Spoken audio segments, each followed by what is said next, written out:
आज शाम के समय फिर एक बार आपके बहुमूल्य समय से समय निकालकर इस बाइबल अध्ययन में जुड़े हुए सभी भाई बहनों को जय मसीह की। और आज के बहुत ही अर्थवद मधुर संगीत के लिए बहन पिंकी को धन्यवाद, जिन्होंने उसके शब्दों पर ध्यान दिया होगा। उस गीत का एक शिष्य का गाना है, प्रभु यीशु मसीह का शिष्य की पुकार है वो। और परमेश्वर बहन को आशीष दे और भी ऐसे गीतों को गाने के लिए आप सबों को। यीशु मसीह ही जो हमारा गीत है, संगीत है, हमारा मीत है, हमारा सब कुछ है, उसके गीत को आप लोग गाते रहें। परमेश्वर आपको आशीष दे। Thank you sister Pinky. आइए मरकुस रचित सुसमाचार 15 अध्याय उसका 15 से 21 पढ़ेंगे। मरकुस रचित सुसमाचार उसका 15वां अध्याय उसका 15 से लेकर 21 आयत तक हम पढ़ेंगे। सैनिक उसे किले के भीतर के आगर में ले गए जो प्रेटोरियम कहलाता है और सारी पलटन को बुला लाए। तब उन्होंने उससे बैजनी वस्त्र पहनाया और कांटों का मुकुट गूंथ कर उसके सिर पर रखा और ये कहकर उसे नमस्कार करने लगे, नमस्कार। वे उसके सिर पर सरकंडे मारते और उस पर थूकते और घुटने टेक कर उसे प्रणाम करते रहे।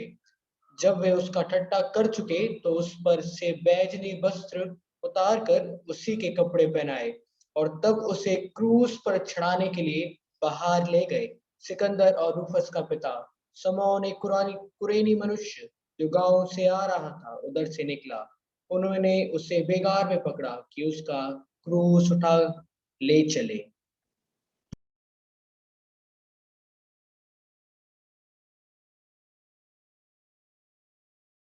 परमेश्वर इस पढ़े गए वचन पर अपनी आशीष दे। आज का विषय है यीशु मसीह का निंदा और अपमान। Christ forsaken and mocked. इसी भाग को हम मत्ती रचित सुसमाचार 27 का 26 से 34, लूका रचित सुसमाचार 23 का 24 से 32 और यूहन्ना रचित सुसमाचार 19वां अध्याय उसका 16 से 22 में हम पढ़ते हैं। यीशु मसीह का जो क्रूस की मृत्यु, यीशु मसीह का स्थानापन्न बलिदान, स्थानापन्न मतलब सब्स्टिट्यूट, हमारे बदले में यीशु मसीह मरा। यीशु मसीह का वो जो बहुत श्रेष्ठ समर्पण, आज्ञाकारिता, क्रूस की मृत्यु तक, चारों सुसमाचार के लेखक मत्ती, मरकुस, लूका और यूहन्ना अपने सुसमाचार के आखिरी अध्यायों में ये चारों ने बखूबी इसको वर्णन किया है। और उस समय क्रूस की मृत्यु जो होती थी वो मुजरिम को दिया जाता था। सबसे क्रूरात्मक और सबसे दर्दनाक, शर्मनाक एक ऐसी मृत्यु होती थी। उस समय जो मुजरिम को क्रूस उठवाकर क्रूस पर लटकाया जाता था। कभी कभी कुछ लोगों को केवल हाथ में कील मारकर या हाथ में रस्सी बांधकर, पैर को हवा में टांग कर और अनेकों घंटे बिना पानी के रखकर, बिना भोजन देकर मुजरिमों को क्रूस दी जाती थी। मनुष्य जाति के इतिहास में सबसे क्रूर सजा क्रूस की मृत्यु थी। और उस प्रकार की मृत्यु को हमारे प्रभु यीशु मसीह ने सहा। आज भी इस संसार के ज्ञानी लोग, दर्शन शास्त्री लोग, फिलोसोफर्स, बुद्धिजीवी लोग, इस संसार की जो बुद्धिजीवी हैं, वैज्ञानिक है, दर्शन शास्त्री हैं और समाज के शास्त्री लोग हैं, सोशियोलॉजिस्ट है, साइकोलॉजिस्ट है, मनोवैज्ञानिक लोग हैं, पढ़े लिखे जो बुद्धिजीवी हैं, वे कई बार इस यीशु मसीह के क्रूस की मृत्यु के ऊपर सवाल उठाए। मुझे याद है कि आज से करीब 10 साल पहले आज तक टेलीविजन में एक डॉक्यूमेंट्री प्रेजेंटेशन आया था जहां पर भारत के रिपोर्टरों ने और बुद्धिजीवियों ने यीशु मसीह की क्रूस की मृत्यु के ऊपर शोध करना चाहा, रिसर्च, कि एक इंसान इतना दर्दनाक मृत्यु को सहकर तीसरे दिन जिंदा कैसे हो सकता है। अभी भी मुझे याद है, आज से करीब 10 साल पहले वो 2 दिन चला था वो रिसर्च, और अंत में मनुष्य शास्त्र, सामाजिक शास्त्र और वैज्ञानिकों ने इस निष्कर्ष में पहुंचे कि वे पूर्ण रीति से तो ऐलान नहीं किए, लेकिन एक वैज्ञानिक उसमें जो मौजूद था, उन्होंने इस प्रकार कहा, जो दिल्ली यूनिवर्सिटी के इतिहासकारक थे, हिस्टोरियन थे। उन्होंने इस प्रकार कहा कि यीशु मसीह एक महापुरुष थे, यीशु मसीह एक बहुत अच्छे इंसान थे, जिन्हें मनुष्यों के लिए मरने के लिए हिम्मत थी। लेकिन उन्होंने दूसरे स्टेटमेंट में इस प्रकार कहा कि मैं उनके जी उठने पर विश्वास नहीं करता हूं, क्योंकि वो एक केवल महापुरुष थे। और एक दूसरे एक भाई साहब थे, वो एक वैज्ञानिक थे, उन्होंने कहा कि ये साक्षात गलत है, क्योंकि विज्ञान के तथ्यों के आधार पर ये हो नहीं सकता इस प्रकार की मृत्यु के बाद कोई व्यक्ति जी उठे। आज भी मसीहत की दुनिया में और ईसाई धर्म के ऊपर, आज भी मसीहत की दुनिया में और ईसाई धर्म के ऊपर कई लोग मजाक कहकर, ठट्टों में उड़ाकर मसीहों को, ईसाइयों को ये कहते हैं कि तुम्हारा ईश्वर कैसा है, जाकर लटक के मर गया। आज भी इसी भाषा से हम लोगों का मजाक उड़ाया जाता है। लेकिन पौलुस जब कुरिन्थियों की पत्री को लिखता है, आइए निकालेंगे पहला कुरिन्थी उसका पहला अध्याय, पहला कुरिन्थी उसका पहला अध्याय, उसका 18वीं आयत में पौलुस क्या कहता है। देखिए, दुनिया क्या कह रही है। दुनिया यीशु मसीह की उस क्रूस की मृत्यु को मूर्खता कह रही है, और उस पर विश्वास करने वाले सबसे बड़े मूर्ख होकर कहती है। पौलुस इस पूरी घटना को इस प्रकार वर्णन करता है, पहला कुरिन्थी पहला अध्याय 18, क्योंकि क्रूस की कथा नाश होने वालों के निकट मूर्खता है। सही है, आज जो यीशु मसीह के क्रूस की मृत्यु पर विश्वास नहीं कर रहे, उनके लिए मूर्खता है। It is foolishness to them. परंतु हम उद्धार पाने वालों के निकट परमेश्वर की सामर्थ है, जय मसीह की। जो विश्वास नहीं करते हैं, नाश होने वालों के लिए क्रूस की कथा मूर्खता है। It is foolish to the world. इस संसार के वैज्ञानिकों, समाजशास्त्री, दर्शन शास्त्री, बुद्धिजीवी, नास्तिक, इन सारे लोगों के सामने यीशु मसीह की क्रूस की कथा मूर्खता है। वे हमेशा यही सोचते हैं कि अगर यीशु मसीह ईश्वर है तो उनको मरने की आवश्यकता क्यों थी। लेकिन जो विश्वास करते हैं उनके लिए क्या है, ये परमेश्वर की सामर्थ, परमेश्वर की सामर्थ। और इसीलिए पौलुस वहां पर 23वें आयत में क्या कहता है उसी अध्याय में, क्योंकि हम तो क्रूस पर चढ़ाए हुए मसीह का प्रचार करते हैं। आज इस भाग में प्रवेश करने के पहले एक बहुत बड़े आह्वान के साथ में प्रवेश करना चाहता हूं। वो आह्वान इस प्रकार है, मैं 2 बातें कहूंगा। पहली बात, हम विश्वास करने वालों के लिए क्रूस की कथा, क्रूस की घटना, क्रूस का मसीह, पुनरुत्थान प्राप्त किया हुआ मसीह हमारे लिए उद्धार का कारण है। बहुत अच्छी बात है। लेकिन एक दूसरा पहलू है इसका, वो पहलू है ये क्रूस की कथा या क्रूस के इस यीशु मसीह का सामर्थ, जहां पर पौलुस कहता है विश्वास करने वालों के लिए परमेश्वर का सामर्थ है। आपने कभी भी इस पहलू को ध्यानपूर्वक अध्ययन किए हैं? इसका मतलब जिस प्रकार हम शिष्यता अध्ययन में ध्यान कर रहे थे, सुसमाचार के 2 पहलू। उस सुसमाचार का व्यक्ति प्रभु यीशु मसीह है, और वो पहलू यह है, सुसमाचार का पहला पहलू यह है कि पापी व्यक्ति अगर विश्वास करेगा तो वो बच जाएगा, अनंत जीवन प्राप्त करेगा। ये पहला पहलू है। लेकिन दूसरा पहलू जो है, जिसमें हम शायद ज्यादा सोचते नहीं, वो पहलू यह है कि सुसमाचार मुझे विजयी जीवन जीने के लिए सामर्थ्य देता है। Gospel gives me power to live a victorious life. मैं उस पहलू की बात कर रहा हूं। हम लोग सब उद्धार पाए हुए विश्वासी लोग हैं, पापों की क्षमा प्राप्त किए हैं, स्वर्ग के लिए तैयार हैं, जीवन के पुस्तक में नाम लिखा हुआ है, पवित्र आत्मा की छाप लगी है, स्वर्गीय आशीषों से हम भरपूर किए गए हैं, वगैरह वगैरह वगैरह। लेकिन इस सुसमाचार का वर्तमान में आज मेरे और आपके जीवन में इस सुसमाचार का प्रयोग जो है, जिसको पौलुस कहता है, वो मेरा जीवन के लिए परमेश्वर का सामर्थ है। It is power. हम उस दृष्टिकोण को, उस पहलू पर ज्यादा ध्यान दें कि यीशु मसीह की क्रूस की मृत्यु हमारी द्वार को आराधना में स्मरण करते हैं, अपने रोजमर्रा जीवन में याद करते हैं। लेकिन क्रूस की मृत्यु मेरे रोजमर्रा जीवन में सामर्थ कैसे देता है, विजयी जीवन कैसे प्रदान करेगा, मेरे निराशाओं के ऊपर, मेरे क्लेश, संकट, मुसीबत, आपत्तिजनक समस्याओं का और विरोध के बीच में यह सुसमाचार कार्य करने वाला सुसमाचार है।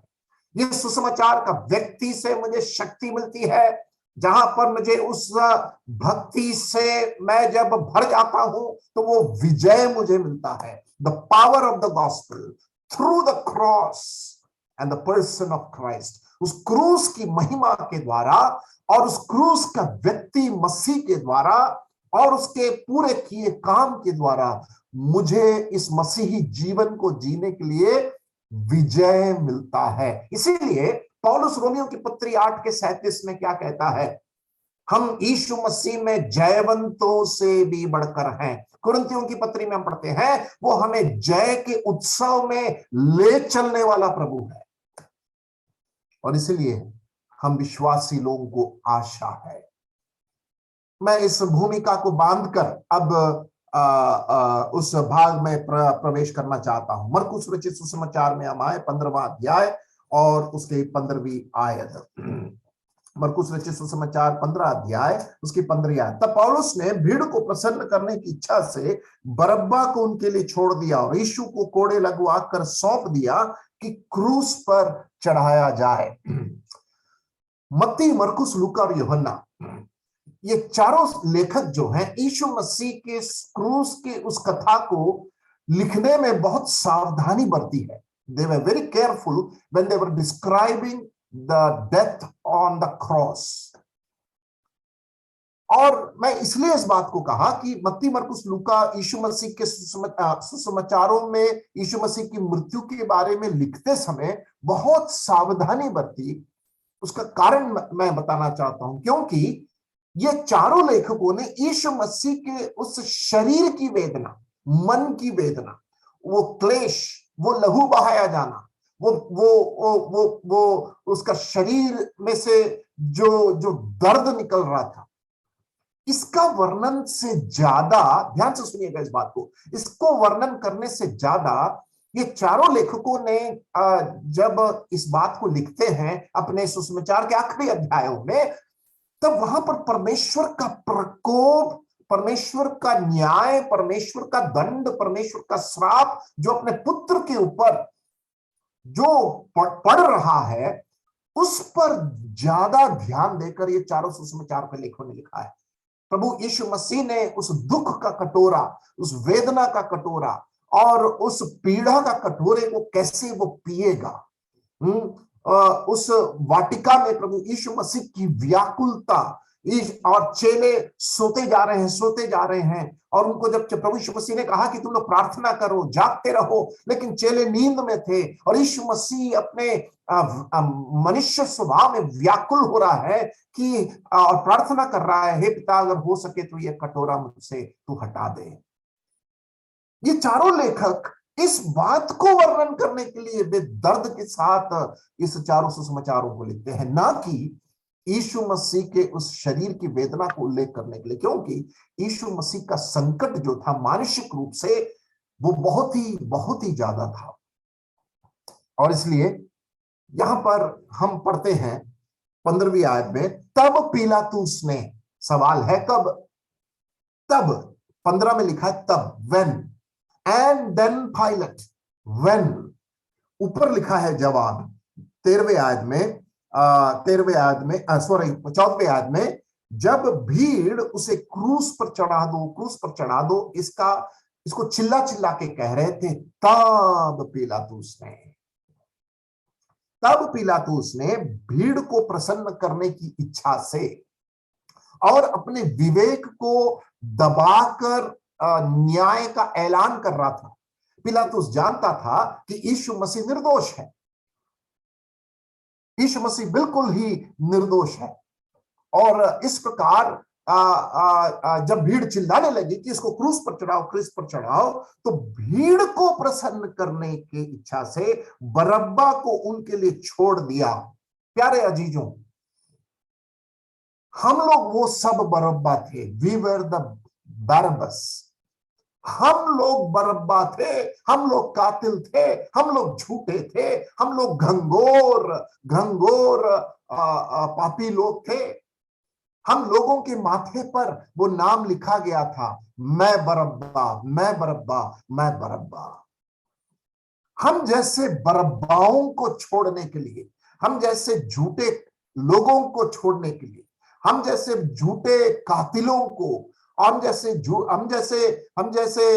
व्यभिचारियों को, हम जैसे पापियों को आजाद करने के लिए भीड़ वहां पर सत्य को असत्य से दबा दिया, धार्मिकता को अधार्मिकता से दबा दिया। उनका विवेक मर चुका था। उस समय उस युग में करीब 30,000 मुजरिम लोग क्रूस पर चढ़ाए गए थे।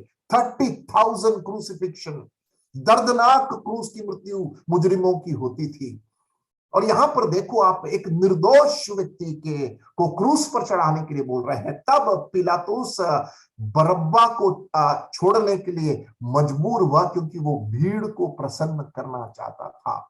प्यारो, मैं और आप वो बरअब्बा थे, और हम लोगों को आजाद करने के लिए, हम लोगों को क्षमा देने के लिए यीशु मसीह 2 डाकुओं के बीच में, जहां पर बरअब्बा को लटकना था, उस दिन 3 कातिलों का ऐलान हुआ था क्रूस पर लटकाए जाएंगे, लेकिन वो बीच वाला स्थान जो बरअब्बा के लिए था, वहां पर प्रभु यीशु मसीह उस बरअब्बा के बदले में, और हम सब बरअब्बाओं के बदले में, प्रभु यीशु मसीह 2 डाकुओं के बीच में चढ़ गया, जिसको हम स्थानापन्न बलिदान बोलते हैं। द सब्स्टिट्यूशनरी डेथ ऑफ क्राइस्ट, मतलब यीशु मसीह बरअब्बा के बदले में, मेरे बदले में, आपके बदले में क्रूस पर चढ़ गया। बरअब्बा को उनके लिए छोड़ दिया और यीशु को कोड़े लगवा कर सौंप दिया कि क्रूस पर चढ़ाया जाए। हम जानते हैं कि यीशु मसीह के 6 पेशी थे, 6 ट्रायल्स, 3 यहूदी पेशी और 3 रोमी पेशी। पहला यहूदी पेशी हन्ना के सामने और महायाजक के आंगन में, दूसरा उसके दामाद कैफा के सामने, ये रात के समय हुआ, और तीसरा शुक्रवार सुबह को पब्लिक ट्रायल, यहूदी लोग भीड़ को बताने के लिए कि ये सब वाजिब है, लीगल है, वैध है, इसका रिहर्सल उन्होंने रात को किया कि अगले सुबह पेशी कैसे करना है। इसका रिहर्सल हन्ना और कैफा ने रात को कर भीड़ को संतुष्ट करने के लिए, कि जो शास्त्री और पुरनीय थे और महायाजक लोग थे, वो शुक्रवार को सुबह सबको दिखाने के लिए तीसरा यहूदी पेशी भी उन्होंने किया। और उसके बाद हम रोमी पेशी को अब देखते हैं। सबसे पहले पिलातुस के सामने, पिलातुस यीशु मसीह को निर्दोष पाया, उसके बाद उसने हेरोद अंतिपास के पास भेजा उसको। हेरोद अंतिपास ने भी उसको निर्दोष पाया और अंत में उसको वस्त्र पहनाकर वापस तीसरी बार पिलातुस के पास भेज दिया। पिलातुस के पास यीशु मसीह को पेश करने के समय भीड़ चिल्ला उठी कि उसे क्रूस पर चढ़ाओ, हमें बरअब्बा चाहिए। और यहाँ पर इस प्रकार यीशु को कोड़े लगवाकर, ये जो उस समय की जो कोड़े होते थे, वो हाथ में लकड़ी का एक हैंडल होता था, एक लकड़ी का हैंडल होता था, और उसमें ये जो उसमें चमड़े का एक लंबा सा टांगे होती थी, और उस चमड़े के आखिरी में मेटल के कांटे लगाए जाते थे या कील लगाए जाते थे। इस प्रकार का कोड़े रोमी साम्राज्य में इस्तेमाल होता था मुजरिमों को मारने के लिए। ओके, और ये कोड़ों को ये अच्छे से वो मारते थे। ठीक है, और उस एक ही मार में चमड़ा बाहर निकल जाता था। बोलते हैं, इतिहास में लिखा है कि इस प्रकार के कोड़े थे कि एक ही मार में वो शरीर के गहराई में जाकर चमड़े को बाहर निकालकर वो लेकर आता था। उस प्रकार के कोड़े प्रभु यीशु मसीह को मारा गया, कोड़े लगवाकर सौंप दिया कि क्रूस पर चढ़ाया जाए। पिलातुस पूरी कोशिश किया यीशु मसीह का बचाव करने के लिए, और पिलातुस ने वहां पर केवल कोड़े लगवाकर सोचा कि भीड़ खुश हो जाएगी, लेकिन भीड़ खुश नहीं हुई। केवल कोड़े लगवाकर सोचा कि यीशु मसीह को मैं प्रस्तुत कर दूं और किसी प्रकार इस इंसान को मैं बचा पाऊं। तो इस प्रकार ये एक भयानक एक अनुभव था जहां पर एक व्यक्ति को कोड़े लगाया जाता है, और वो जो मांस होता था वो खिंचकर शरीर से निकल जाता था कि, और इतिहास में जोसेफस इस प्रकार लिखते हैं कि वो कोड़े लग कर एक उस व्यक्ति की हड्डियां दिखती थी नंगे आंखों से। इस प्रकार कोड़े लगवाए जाते थे। यीशु मसीह लहूलुहान हो गया उस कोड़े लगने के कारण, और उस समय जिनको कैदी लोगों को, मुजरिमों को इस प्रकार कोड़े मारते थे, खून के बहाव से वे मर जाते थे। यहाँ पर 16वें आयत में हम जाते हैं, और सिपाही उसे किले के भीतर के आंगन में ले गए जो प्रिटोरियम कहलाता है, और सारी पलटन को बुला लाए। यहाँ पर कुछ शब्दों पर ध्यान दीजिए। किले के भीतर, किले के भीतर, ये जो किला था, ये वही किला था जहां पर ये राज्यपाल या पिलातुस रहता था। पिलातुस रहता था। तो वो किले के भीतर के आंगन में ले गए जो प्रिटोरियम कहलाता था। प्रिटोरियम मतलब जहां पर राज्यपाल का औपचारिक घर, the official residence of the governor in Jerusalem. यरूशलेम का राज्यपाल जो होता था उसका ऑफिशियल घर होता था, औपचारिक घर होता था। और वहां पर यीशु मसीह को ले गए, सिपाही उसे किले के भीतर के आंगन में ले गए जो प्रिटोरियम कहलाता है, और सारी पलटन को बुला लाए। ये जो रोमी साम्राज्य के समय जो पलटन था, उन सारे लोगों को वे वहां पर लेकर आए, जो करीब 600 की बड़ी सेना थी। 600 की बड़ी सेना थी, लेकिन वो सारे 600 लोग यीशु मसीह के सामने तैनात नहीं किए गए थे। वे वहां यरूशलेम में नहीं लेकर आए गए थे। और ये जो सैनिक लोग थे, यीशु मसीह की सुरक्षा के लिए वहां पर तैनात किए गए थे, जब तक पिलातुस यीशु मसीह को दोषी ना ठहराए। इतने सैनिकों को यरूशलेम में रोमी साम्राज्य के उस शासक के द्वारा यीशु मसीह की संरक्षण के लिए 600 से कम सैनिकों को तैनात किया गया। और ये जो किला था वो हेरोद का किला था, जो 26 एडी में उसके इतिहास को हम पढ़ते हैं। राज्यपाल लोग जब भी यरूशलेम में आते थे, इस किले में रहा करते थे। तो 15 और 16 में हम देख रहे हैं कि किस प्रकार पिलातुस यीशु मसीह को कोड़े लगवाकर किसी ना किसी तरीके से भीड़ को खुश करने की कोशिश कर रहा है कि, और यीशु मसीह के बचाव के लिए कोई सुरक्षा का इंतजाम कर किसी ना किसी तरीके से वो कोशिश कर रहे हैं, लेकिन उसके जो मंसूबे हैं वो नाकाम होते हैं। उसकी 17वीं आयत में हम पढ़ते हैं, और उन्होंने उसे बैजनी वस्त्र पहनाया और कांटों का मुकुट गूंथ कर उसके सिर पर रखा। यूहन्ना में जब हम मत्ती में जब हम पढ़ते हैं 27 का 28, वहां कर जो वस्त्र है, मत्ती रचित सुसमाचार उसका 27 का 28, मत्ती रचित सुसमाचार 27 का 28, और उसके कपड़े उतार कर उससे किरमिजी बागा, इंग्लिश में स्कारलेट रोब है। अब मत्ती लिखा है किरमिजी बागा पहनाया, यूहन्ना और मरकुस जो है उन्होंने लिखा, क्या लिखा उन्होंने? बैजनी वस्त्र। यूहन्ना 19 का 12 अगर पढ़ेंगे तो यूहन्ना में भी जो लिखा है वो बैजनी वस्त्र है। मत्ती जो लिखा है किरमिजी बागा, स्कारलेट। तो जब इसका अध्ययन कर रहा था तो कहते हैं कि ये जो रंग है, ये जो रंग है इसमें ज्यादा फर्क नहीं है किरमिजी बागा और बैजनी वस्त्र के बीच में। यहां पर किसी भी प्रकार का विरोधाभास नहीं है। ये जो बैजनी वस्त्र होता था ये राजकीय, it is a dress of royalty, राजकीय वस्त्र था। ये जो बैजनी वस्त्र था ये एक राजकीय वस्त्र था। और उन्होंने उसे बैजनी वस्त्र पहनाया और कांटों का मुकुट गूंद कर उसके सिर पर रखा। यीशु मसीह का एक क्या बोलना चाहिए, मजाक करते हुए उसको, उस मुकुट को रखकर वे एक्चुअली में मजाक उड़ा रहे थे। उस मुकुट को रखकर वे आदर नहीं दे रहे थे। बैजनी वस्त्र जो राजकीय वस्त्र है उसको पहनाकर उसको आदर नहीं कर रहे थे, क्योंकि उसने यहूदियों का राजा होकर ऐलान किया। तो वो उस राजा के वस्त्र को उन्होंने पहनाया जो राजकीय वस्त्र है। राजा का सर में मुकुट होना चाहिए और वे उसको कांटों का मुकुट पहनाया।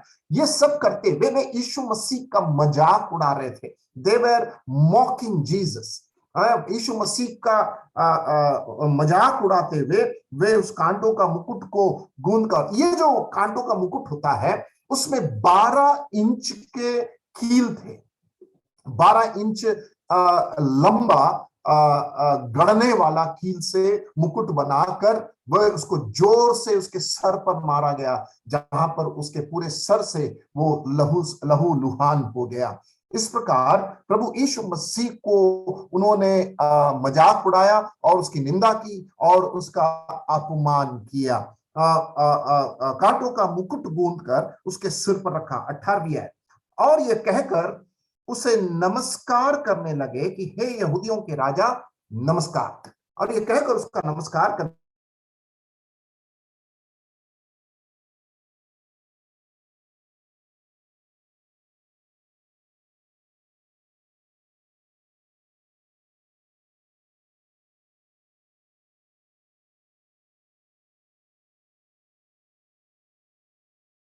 हमें यूहन्ना रचित सुसमाचार में जाना पड़ेगा, क्योंकि इसके बाद जो घटना हुई मरकुस नहीं लिखा।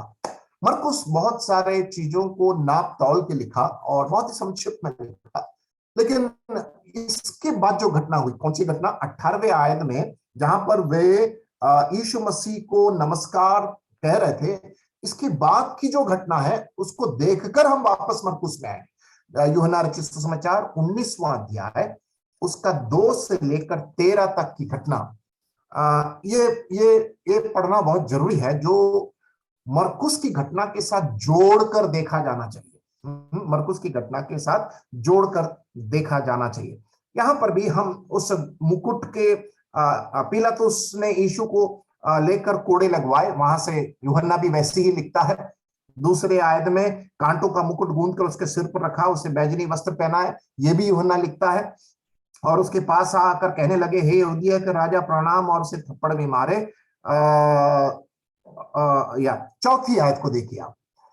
तब पिलातुस ने फिर बाहर निकलकर लोगों से कहा, देखो मैं उसे तुम्हारे पास फिर बाहर लाता हूं ताकि तुम जानो कि मैं कुछ भी दोष नहीं पाता हूं।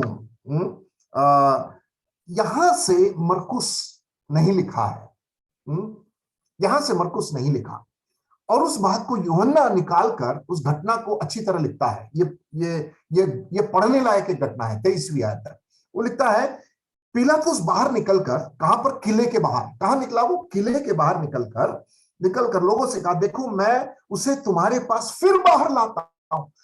पिलातुस का विवेक उसको कटोच रहा था। पिलातुस का मन एकदम दबाव में था। पिलातुस निस्सहाय था। पिलातुस फिर से किले के बाहर, उस प्रिटोरियम के बाहर यीशु मसीह को लाकर कहता है, मैं तुमको फिर से उसके पास लेकर आता हूं ताकि तुम जानो, दैट यू मे नो, ताकि तुम जानो कि मैं कुछ भी दोष नहीं पाता। 6 पेशी हो चुकी है, पिलातुस के सामने दो पेशी हो चुकी है और वो कहता है कि मैं अभी भी कुछ भी दोष नहीं पाता। 5वीं आयत, तब यीशु कांटों का मुकुट और बैजनी वस्त्र पहने हुए बाहर निकला और पिलातुस ने उससे कहा, देखो यह पुरुष। यीशु मसीह को उस किले के अंदर उस बैजनी वस्त्र को पहनाकर, कांटों का मुकुट रखकर, उसके बाद भी पिलातुस किले के बाहर भीड़ जो थी उनके सामने इस व्यक्ति को प्रस्तुत करता है। इंग्लिश में लिखा है ऐसा, बिहोल्ड द मैन, देखो यह पुरुष। कैसा पुरुष? जिसके सर पर कांटों का मुकुट था। कैसा पुरुष? जो वैजनी वस्त्र पहना हुआ था। कैसा पुरुष? निर्दोष, पाप रहित। कैसा पुरुष? जिसने भलाई की। कैसा पुरुष? जो भीड़ को देखकर तरस खाया। सुसमाचारों में लिखा है, यीशु मसीह भीड़ को देखकर तरस खाया। यीशु मसीह भीड़ को भोजन खिलाया। यीशु मसीह लोगों को चंगाई दिया। यीशु मसीह लोगों के लिए प्रार्थना किया। और यहां पर वो तरस खाने वाला यीशु मसीह, निर्दोष यीशु मसीह को पिलातुस प्रस्तुत करता है भीड़ के सामने। और पिलातुस कहता है, देखो यह पुरुष। और उसके बाद देखो 14वीं आयत में क्या लिखा है। 14वीं आयत में देखो क्या लिखा है। यह फसल की तैयारी का दिन था और 6ठे घंटे के लगभग था। तब उसने यहूदियों से कहा, देखो यह तुम्हारा राजा है। पहले उसने क्या कहा? देखो यह पुरुष, बिहोल्ड द मैन। दूसरा उसने क्या कहा? देखो यह तुम्हारा राजा है। प्यारे भाइयों बहनों, यीशु मसीह को पिलातुस प्रस्तुत कर रहा है। यीशु मसीह को पिलातुस प्रस्तुत कर रहा है। पिता परमेश्वर ने उसको बैतलहम में चरनी में सबसे पहले मनुष्य होकर इस संसार के सामने उसने प्रस्तुत किया। और यहां पर पिलातुस भीड़ के सामने बैजनी वस्त्र पहनाकर, कांटों का मुकुट रखवाकर उसको प्रस्तुत किया। 6वीं आयत, तब महायाजकों और प्यादों ने उसे देखा तो चिल्लाकर कहा कि उसे क्रूस पर चढ़ा, क्रूस पर चढ़ा। पिलातुस ने उसे कहा, तुम ही उसे लेकर क्रूस पर चढ़ाओ, क्योंकि मैं उसमें कोई दोष नहीं पाता। फिर से उसने कहा, तुम ही चढ़ाओ उसको। लेकिन वे चढ़ा नहीं सकते, क्योंकि यहूदी लोगों को किसी व्यक्ति को क्रूस मृत्यु या फिर न्यायिक दंड मृत्यु देने का अधिकार नहीं था। यहूदी लोग क्रूस की मृत्यु को देने के लिए उनके पास कोई अधिकार नहीं था। इसीलिए रोमियों के द्वारा, पिलातुस के द्वारा यीशु मसीह को क्रूस पर चढ़ाने के लिए यहूदियों ने मांग की। और इसलिए यहां पर, लेकिन पिलातुस बीच में अधर में लटक गया, फंस गया। और पिलातुस यीशु मसीह का निर्दोष पाए जाने के कारण ये उनसे कहता है कि क्योंकि मैं उसमें दोष नहीं पाता, तुम ही उसे क्रूस पर चढ़ाओ। पिलातुस उनसे कहता है, यहूदियों ने उसको उत्तर दिया कि हम क्या कहे पिलातुस से, हमारी भी यह व्यवस्था है और उस व्यवस्था के अनुसार वो मारे जाने के योग्य है, क्योंकि उसने अपने आप को परमेश्वर का पुत्र बनाया। ये कहां पर लिखा हुआ है? ये लेवी व्यवस्था में ये व्यवस्था दी गई थी, जहां पर ईश निंदा, लेवी व्यवस्था में हम उस बात को पढ़ते हैं।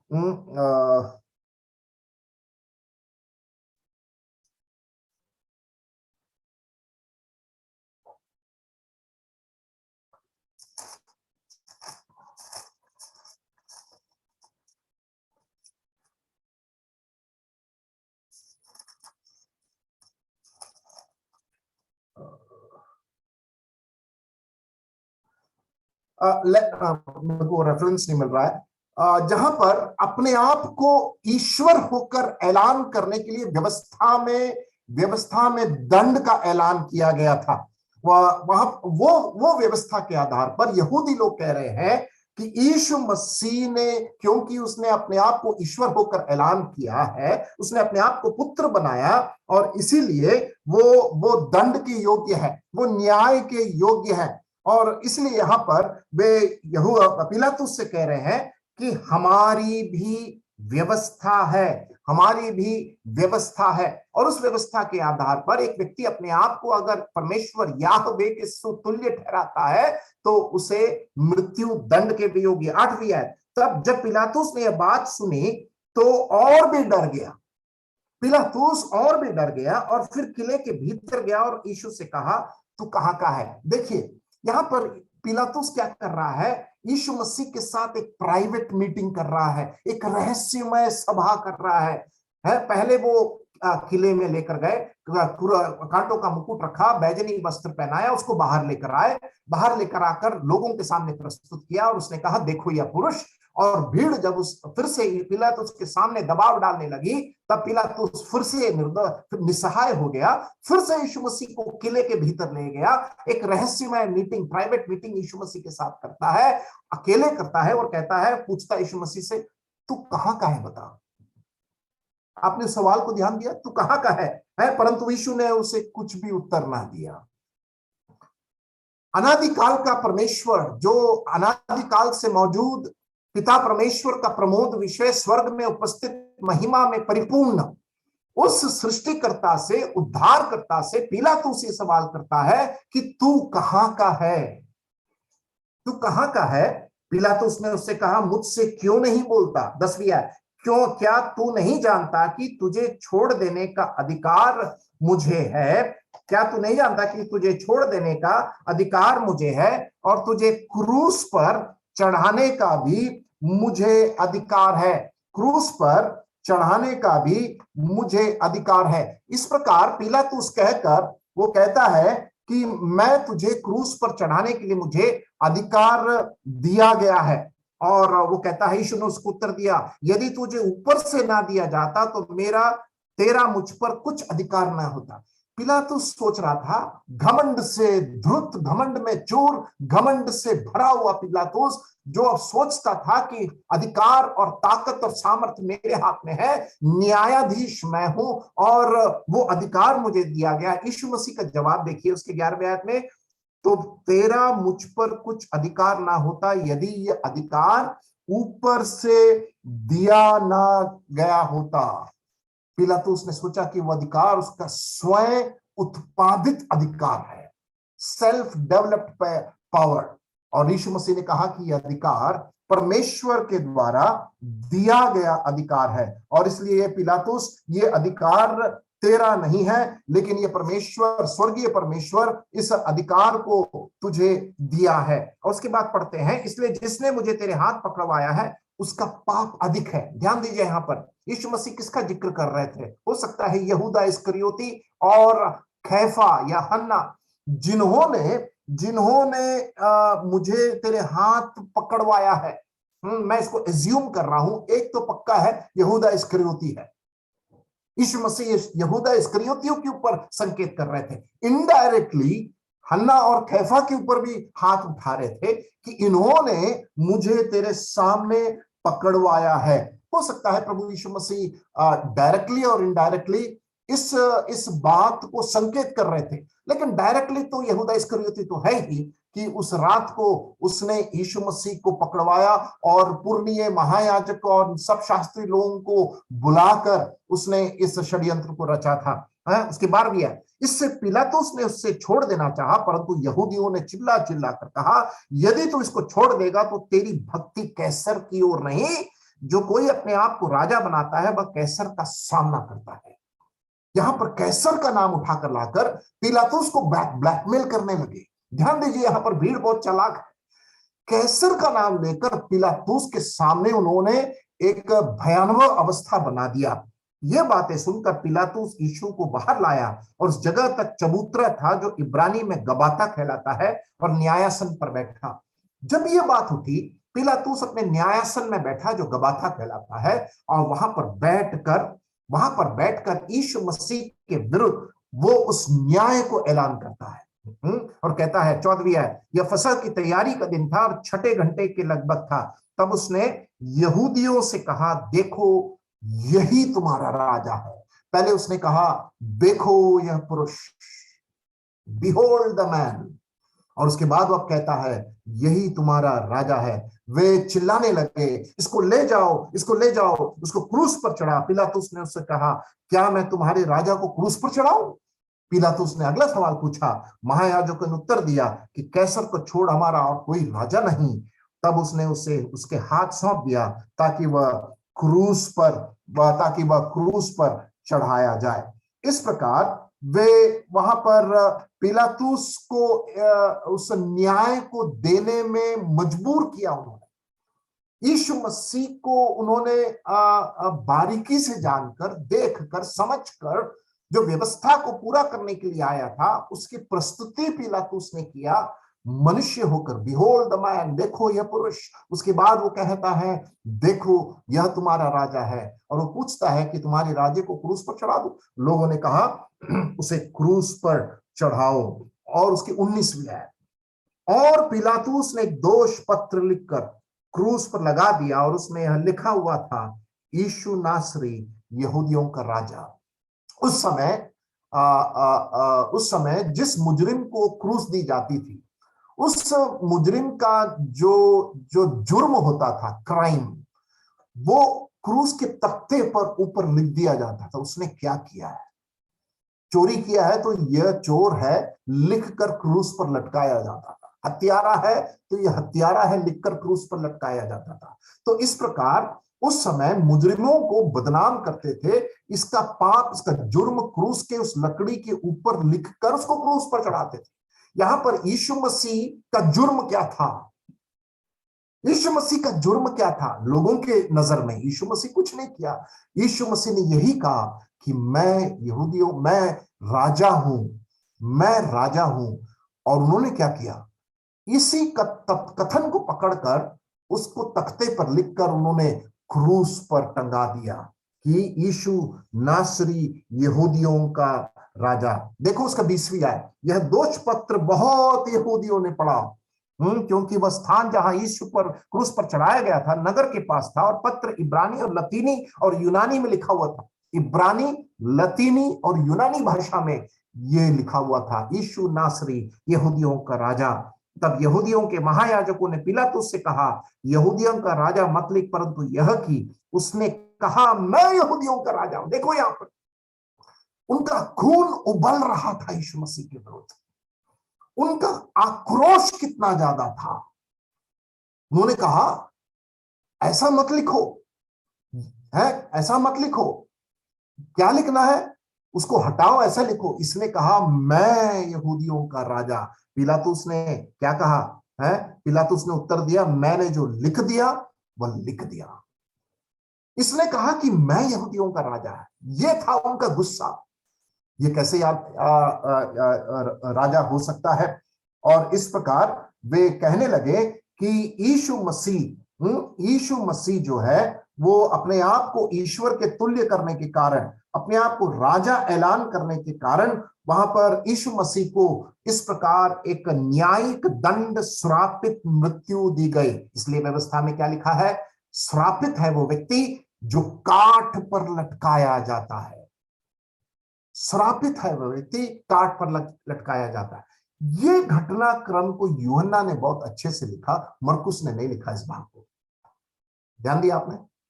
तो ये किले के बाहर लेकर जाना, किले के अंदर लेकर आना, किले के अंदर यीशु मसीह के साथ एक प्राइवेट मीटिंग करना, यीशु मसीह को बाहर प्रस्तुत करना, मनुष्य होकर, राजा होकर, यीशु मसीह के ऊपर वो लिख देना। कौन सी भाषा में लिखा है? लतीनी, यूनानी और इब्रानी भाषा में। फिर लोगों ने कहा ये मत लिखो, ऐसा लिखो। इसने कहा मैं यहूदियों का राजा है। पिलातुस ने कहा मैं जो लिख दिया वो लिख दिया।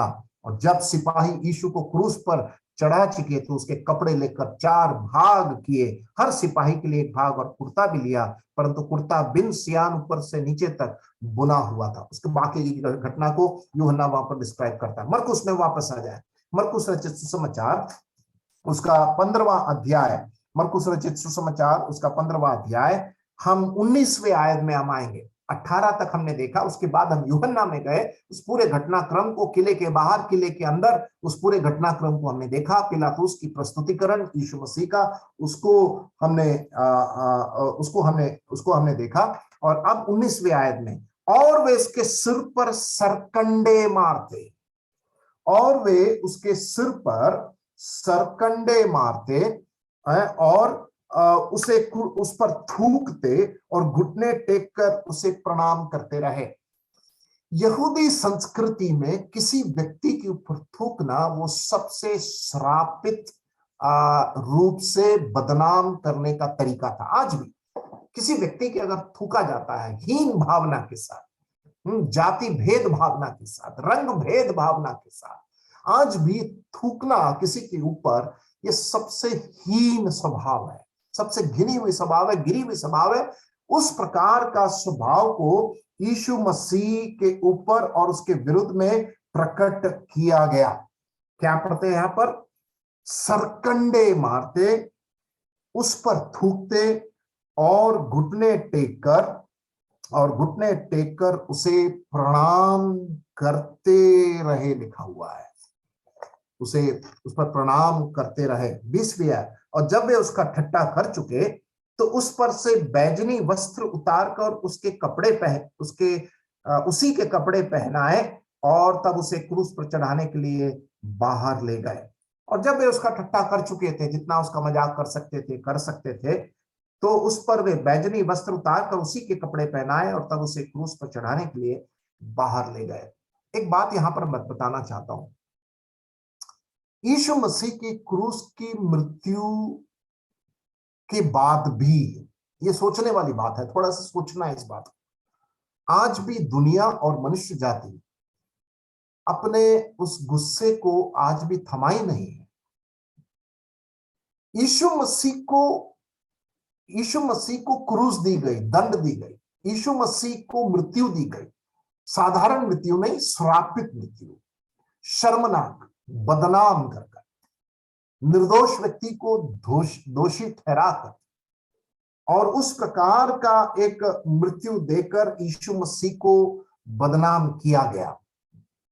उसके बाद भी आज यीशु मसीह की कलीसिया को सताया जा रहा है। इसका मतलब उनका आक्रोश और उनका बदला अभी भी संतुष्ट नहीं हुआ है।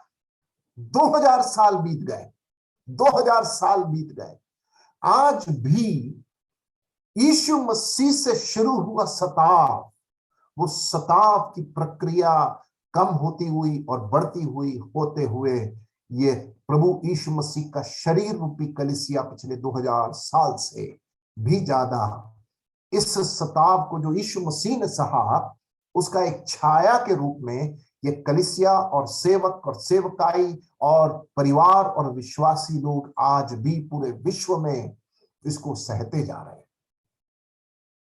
प्रभु के दास पौलुस ने एक बहुत अच्छी बात कही, कुलुस्सियों की पत्री निकालिए। प्रभु के दास पौलुस ने एक बहुत अच्छी बात कही।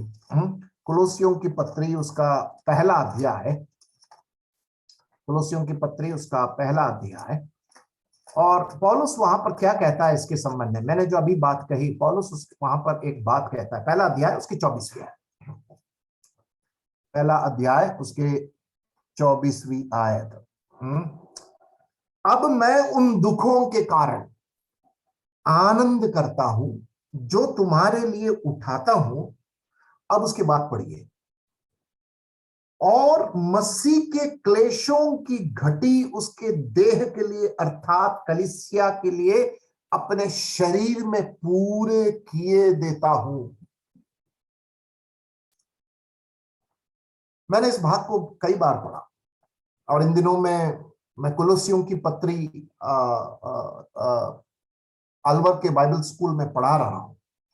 2 अध्याय खत्म हो गए, मैं कई बार इसको पढ़ा, लेकिन कल जब मैं पढ़ा रहा था इस भाग को, तब मुझे इस वाक्य को मैं अच्छे से समझा। पौलुस कहना क्या चाहता है यहां पर? आपने भी पढ़ा होगा कई बार। पौलुस यहां क्या कह रहा है?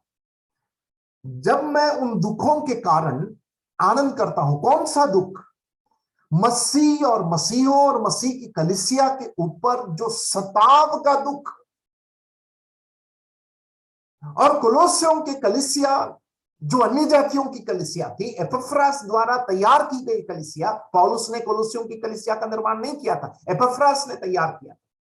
और वहां के विश्वासियों को जब पौलुस लिखता है और बोलता है कि मैं उन दुखों के कारण आनंद करता हूं, उसके बाद जो तुम्हारे लिए उठाता हूं यीशु मसीह के कारण। पौलुस कहां से लिख रहा है? रोम के कारागृह से, घरबंदी से लिख रहा है, हाउस अरेस्ट से लिख रहा है। प्रेरितों के काम 28वें अध्याय के आखिरी आयत में जब हम पढ़ते हैं, पौलुस रोम में पहुंचकर उसको घरबंदी बना दिया गया। वहां से उसने एफिसी, फिलिप्पी, कोलोसी और फिलेमोन लिखता है। और जब कुलोसियों की पत्री को जब वो लिखता है तो पौलुस कहता है, मैं उस दुख को उठा रहा हूं। कौन सा दुख? मसीह के कारण मैं बंदी हूं, मैं कैद हूं।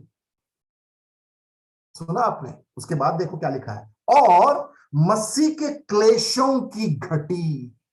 ये कौन सी घटी है?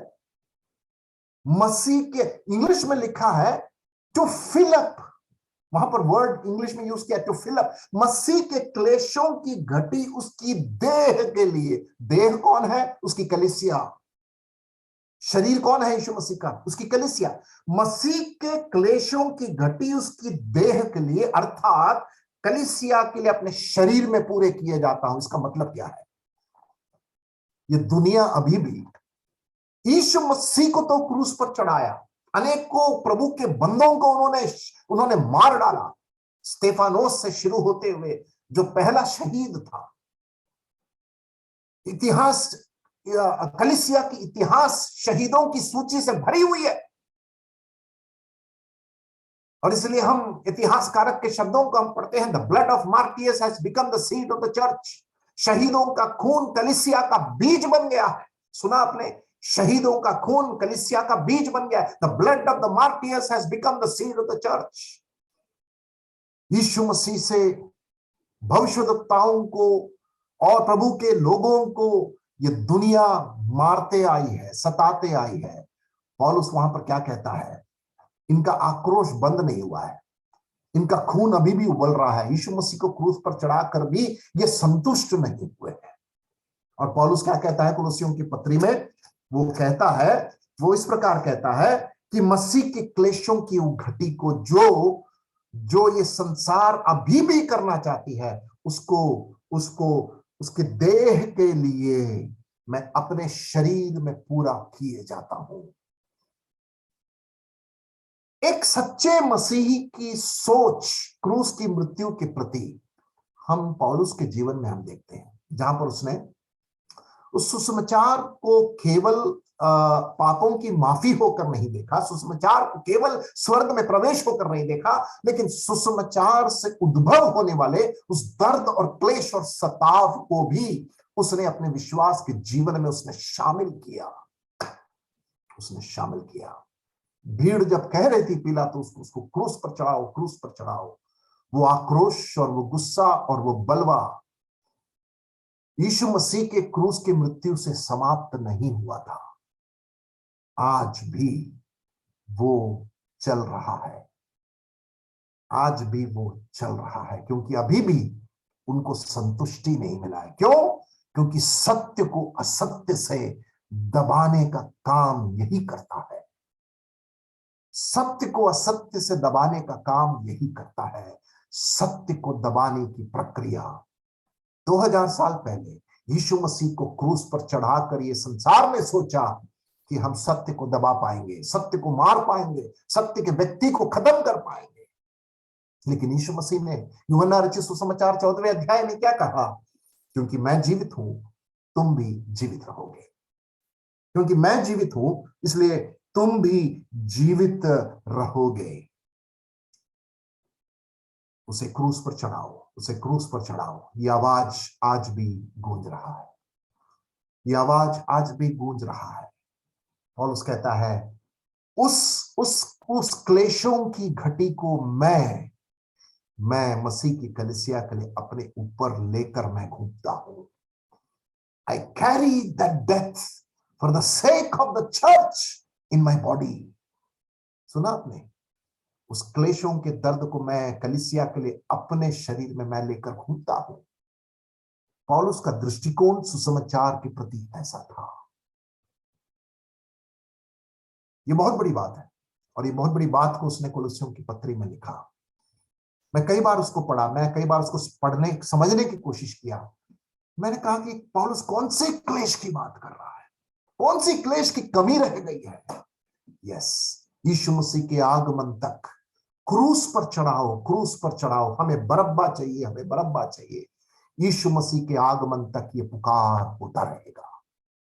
हमें बरब्बा चाहिए, हमें बरब्बा चाहिए। सत्य नहीं चाहिए, अच्छे लोग नहीं चाहिए, भलाई नहीं चाहिए, हमें ये पाप की गंदगी ही चाहिए। ये संसार ऐसे गाता रहेगा, बोलता रहेगा, पुकारता रहेगा, हमें बरब्बा चाहिए, बरब्बा चाहिए। इन्हें मृत्यु दो, इन्हें क्रूस पर चढ़ाओ। ये प्रभु यीशु मसीह के आगमन तक होता रहेगा। पहली सदी की कलीसिया, प्रेरितों के काम, उसके इतिहास को जब हम पढ़ते हैं, ये आवाज गूंजता रहा और प्रेरितों ने यूहन्ना को छोड़ सभी सभी को उस प्रकार की मृत्यु दी गई थी। परमेश्वर का धन्यवाद हो। मरकुस रचित सुसमाचार 15वें अध्याय में आ जाएंगे। मरकुस रचित सुसमाचार 15वें अध्याय उसके 21वीं आयत। और सिकंदर और रूफस का पिता शमौन नाम एक कुरैनी मनुष्य जो गांव से आ रहा था, उधर से निकला। उन्होंने उसे बेगार में पकड़ा कि उसका क्रूस उठा ले चले।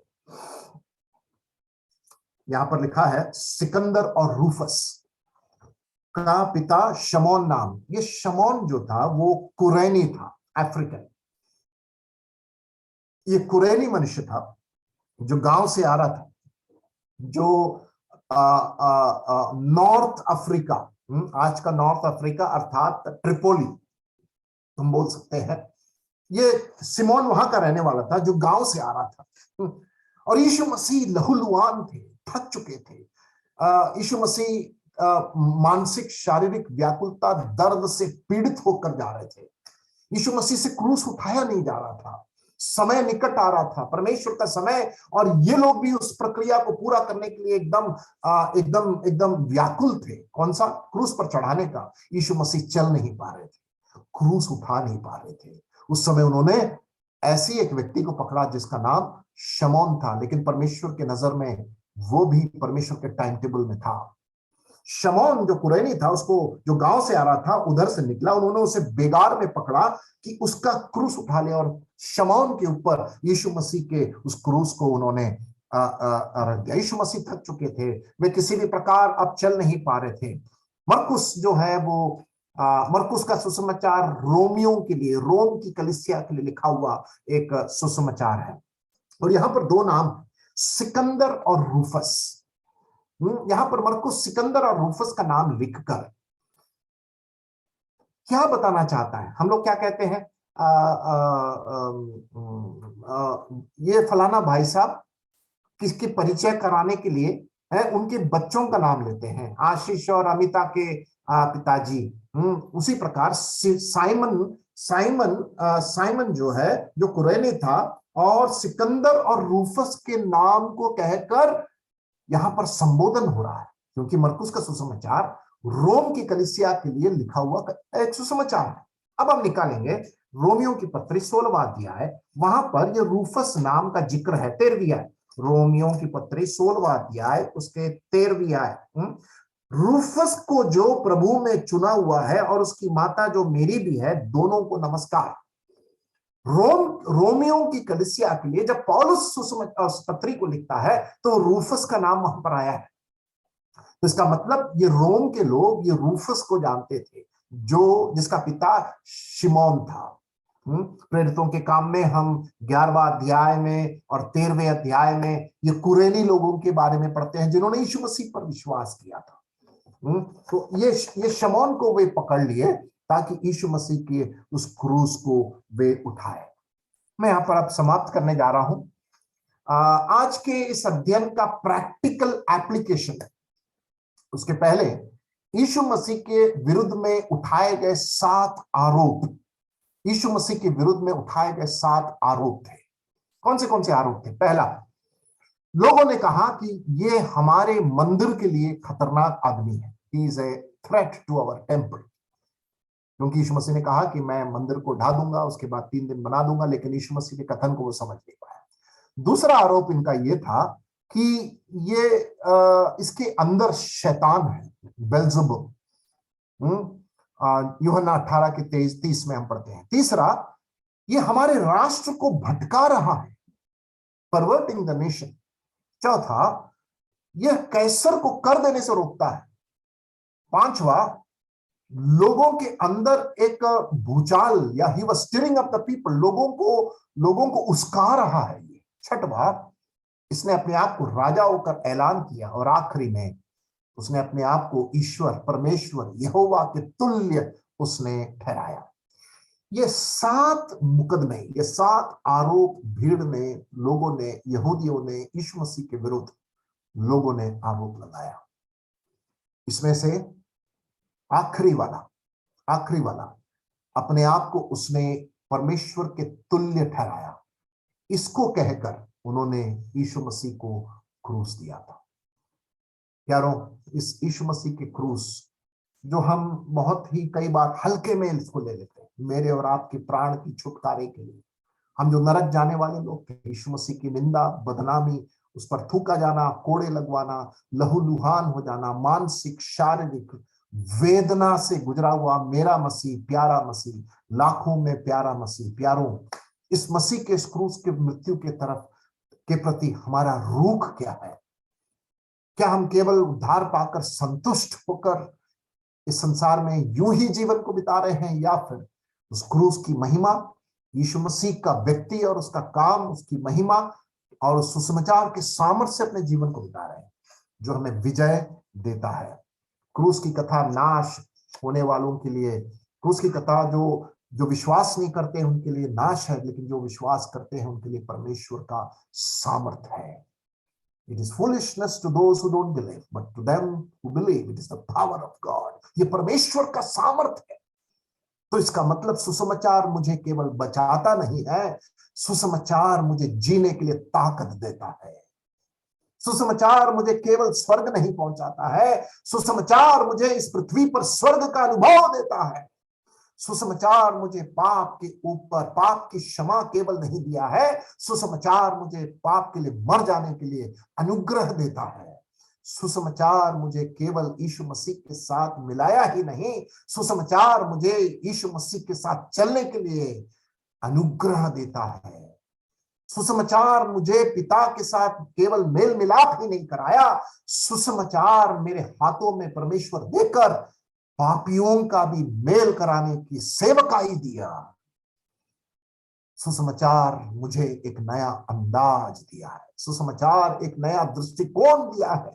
सुसमाचार का व्यक्ति से मुझे शक्ति मिलता है, उस सुसमाचार की भक्ति से मुझे जो मुक्ति मिला है, उस मुक्ति का सामर्थ, उस मुक्ति का सामर्थ में से प्रभु यीशु मसीह आज हमें जीने के लिए कहता है। इसलिए उसने यूहन्ना 10:10 में क्या कहा? मैं जीवन देने के लिए आया, भरपूर जीवन देने के लिए आया। बहुतायत से जीवन, वो बहुतायत का जीवन है, शिष्यता का जीवन, विजय जीवन और अनंतता का परिप्रेक्ष्य रखने का जीवन। परमेश्वर हमारी सहायता करे। इस सब का प्रायोगिकरण क्या है? पहला, हर चीज का परमेश्वर का एक टाइम टेबल है। God has a time table, एक कार्य सारणी है। परमेश्वर उस कार्य सारणी में शिमोन को भी लेकर आया यीशु मसीह का क्रूस उठाने के लिए। परमेश्वर के टाइम टेबल में शिमोन एक घटना नहीं थी, परमेश्वर के टाइम टेबल में शिमोन था। क्रूस उठाने के लिए परमेश्वर ने इंतजाम किया।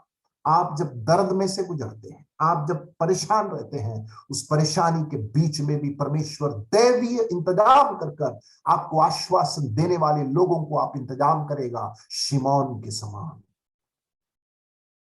आपके बोझ को उठाने के लिए, आपको तसल्ली देने के लिए परमेश्वर आपका ख्याल करता है। दूसरी बात, यीशु मसीह हम अधर्मियों के लिए उसने अपना क्रूस उठाया। इस रेफरेंस को लिख ले, पहला पत्रस 2:19 से 24, लंबा पोर्शन है, और 3 का 18। पहला पत्रस 2 अध्याय 19 से 24 और 3 का 18, ये रेफरेंस जरूर पढ़ना। यीशु मसीह हमारे लिए, हम अधर्मियों के लिए, वहां पर हम जो बरअब्बा थे, मैं बरअब्बा था, हमें आजाद करने के लिए, मुक्त करने के लिए यीशु मसीह वहां पर क्रूस पर चढ़ गया। तीसरी बात, मैंने पौलुस की बात कहा, ये सुसमाचार के क्लेश को भी उठाने के लिए परमेश्वर ने हमें चुना है। केवल सुसमाचार की आशीष नहीं, not only the blessing of the gospel but to suffer for the gospel. आज हम इसको सुनना पसंद नहीं करते। पौलुस कहता है कि मैं सुसमाचार की आशीष और सुसमाचार की पीड़ा, ये दोनों को सहने के लिए, अनुभव करने के लिए मैं बुलाया गया हूं। हम लोग इस सुसमाचार की आशीष चाहते हैं, लेकिन इस सुसमाचार के लिए सहना, हम पसंद नहीं करते हैं। लेकिन एक और बात मैं कहना चाहता हूं, जो चौथी बात है, महिमा प्राप्त करने के पहले मुकुट, कांटों का मुकुट जरूरी था। यीशु मसीह को परमेश्वर ने उसको उसको उठाया। फिलिपियों की पत्री 2 अध्याय उसको ऐसा नाम दिया जो सारे नामों में श्रेष्ठ है। फिलिपियों की पत्री 2 अध्याय में हम पढ़ते हैं, He gave a name above all names। लेकिन वो नाम देने के पहले यीशु मसीह को कांटों का मुकुट, क्रूस और सताव और वेदना सहना जरूरी था। मेरे और आपके जीवन में भी हम उस महिमा में अवस्था में पहुंचने के पहले, स्वर्ग में प्रतिफल मिलने के पहले, इस संसार में हमें ये कांटों का मुकुट और कांटों का सहरा, कांटों का सफर, दर्दनाक सुसमाचार के लिए उसको अनुभव करना जरूरी है। क्योंकि आने वाली, प्रकट होने वाली महिमा इस संसार के क्लेश के तुलना में कुछ नहीं है। ये दर्द कुछ नहीं है। वो जो महिमा है और इस दर्द का की तुलना हम जब करते हैं तो पौलुस 2 कुरिन्थी 4 अध्याय में कहता है, ये क्षणिक है, तात्कालिक है। प्यारों, इसलिए महिमा की प्राप्ति तो भविष्य में हम सबको होगा, लेकिन यीशु मसीह कह रहा है उस महिमा की प्राप्ति के पहले वो मुकुट, कांटों का मुकुट, कांटों का सहरा, कांटों का सफर, कांटों का सड़क और सफर, उसको तय करना जरूरी है, जो यीशु मसीह ने खुद का लिया। और आखिरी में सुसमाचार की सामर्थ हमें ये विजय जीवन जीने के लिए सहायता करता है। आज शाम के समय क्या हम इस सुसमाचार के इस पहलू को समझ पाए?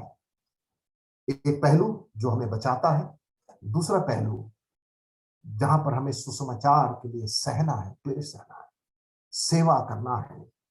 प्यारों, परमेश्वर हमारी सहायता करे कि हम जैसे बरब्बाओं को प्रभु यीशु मसीह ने स्मरण किया, और आज हम जब इस सफर को आगे बढ़ा रहे हैं, परमेश्वर यीशु मसीह के लिए एक शिमोन का इंतजाम किया, उसका क्रूस उठाने के लिए। मेरे और आपके जीवन में भी, हमारे क्लेश, संकट और मुसीबत के बीच में भी परमेश्वर एक दैवीय इंतजाम करता है, क्योंकि वो सांत्वना का परमेश्वर है। He is a God of all comfort। वो कैसे इंतजाम करेगा, कब इंतजाम करेगा मुझे नहीं मालूम, लेकिन वो इंतजाम करेगा। वो आश्वासन प्रदान करने वाला प्रभु है। एक दैवीय इंतजाम हमारे क्लेश के बीच में, हमारे संकट के बीच में, वेदना के बीच में वो इंतजाम करता है। और प्रभु यीशु मसीह जो हमारा उद्धार करता है, जो हमारा रक्षक है, उस यीशु मसीह की ओर हम आकर्षित और होते हुए इस सुसमाचार योग्य जीवन बिताने के लिए परमेश्वर हमारी मदद और सहायता